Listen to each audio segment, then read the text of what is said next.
Good morning. Mr. Tony Blair opened his remarks yesterday evening at the plenary session saying that when he was invited to talk here, he was said that he will talk along Bernard-Henri Lévy and Amos Oz, two very bright guys, and he was invited to balance them. So I suspect that I was invited here to balance not only the intellectual skills, the very high intellectual skills of my partners here in this panel. I was telling you, Jeremy talked about the pro-Israel tent. I would like to broaden the spectrum. I would like to talk about the boundaries of the Jewish solidarity tent. And the boundaries of the Jewish solidarity tent have changed very much during the last half century. 50 or 60 years ago, there was, for instance, an organization, today almost forgotten, the Bund, the Communist and Socialist Bund, that was anti-Zionist, but an integral part of the Jewish solidarity tent, from the uprising of the Warsaw Ghetto to its participation on the educational network in my native Buenos Aires. Today, that is inconceivable. Today, the boundaries of the tent of Jewish solidarity are set by the question, by the litmus test, whether you are pro-Zionist, Zionist, or at least you are not anti-Zionist, and whether you are pro-Israel, or at least you are not anti-Israel. Neturei Karta on one side, the fanatics of Neturei Karta on one side, and the lunatics of the BDS on the other side, or vice versa, the lunatics of Neturei Karta and the fanatics of the BDS, are definitely outside the Jewish solidarity tent.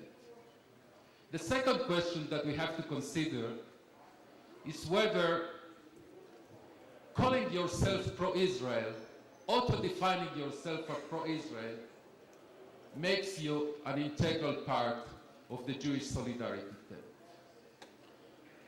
I, as the person that has studied quite a lot of mathematics,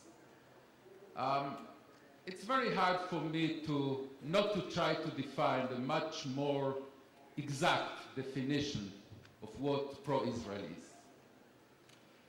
And I would like to suggest to you a few objective, some of them objective and some of them intuitive criteria, rules of thumb, of what is to be pro-Israel and what it is to be anti-Israel, in a very generalized mode, in a very generalized manner, without speaking about any specific organization. For instance, an organization that lobbies its government not to veto a UN General Security Council resolution condemning Israel on any matter is not a pro-Israel organization, is an anti-Israel organization.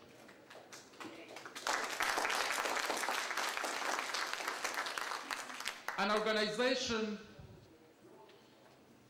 in whose country a minority of the members of its parliament sign a letter to its president attacking Israel for exercising self-defense while referring to Hamas at best or at worst in neutral terminology. And then this organization endorses in the coming elections a majority of those members of parliament, is not a pro-Israel organization, is an anti-Israel organization. An organization that in its annual conference gives awards to a Jew, an American Jew that criticizes Israel, an Israeli Jew that criticizes Israel, and a Palestinian that is a victim of Israel, but not even cross its mind to give an award to a simple Jew, Israeli or American or whatever, that has defended Israel in a diplomatic manner, in an hasbara manner, in warfare, in any other field, just simply defended Israel against its enemies. If an organization that notion does not even cross its mind, it's not a pro-Israel organization, it's an anti-Israel organization. An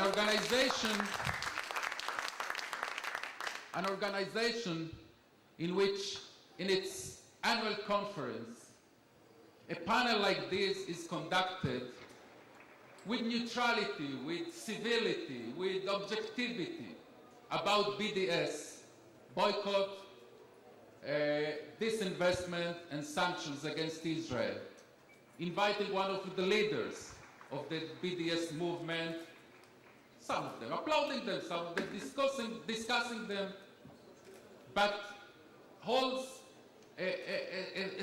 an objective panel on an issue that is in the core of the delegitimation, orchestrated delegitimation campaign against Israel, is not a pro-Israel organization, is an anti-Israel organization.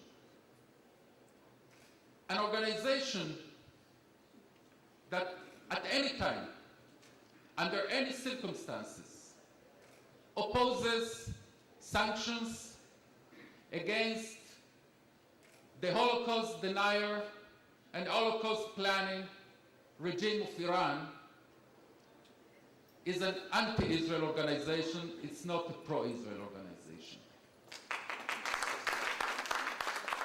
And finally, an organization that takes huge contributions from a virulent Jewish anti-Zionist and anti-Israeli, at least on this issue, the burden of the proof that did not get the money, the contribution, in order to serve the causes of that contributor, the burden of the proof is on that organization that it is not anti-Israel, that it is pro-Israel. I know those are general rules of thumb that you can apply on any organization in the Jewish world. I didn't talk about any specific one.